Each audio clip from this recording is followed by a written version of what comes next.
Iran এবং Israel প্রসঙ্গে Trump লিখেছেন, দুই দেশই অনেক কিছু পেয়েছে, তবে ধর্ম এবং সত্যের পথ থেকে সরে এলে তারা অনেক কিছু হারাতেও পারে।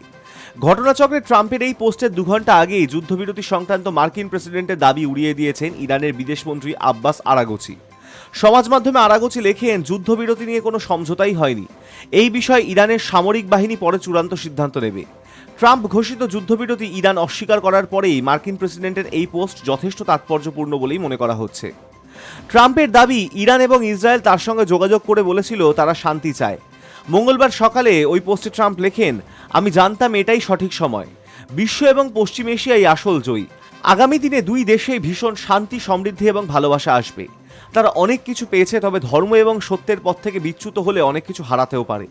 বস্তুত সোমবার গভীর রাতে সমাজ মাধ্যমে পোস্ট করে ইরান ইসরায়েলের যুদ্ধবিরতির ঘোষণা করেন ট্রাম্প।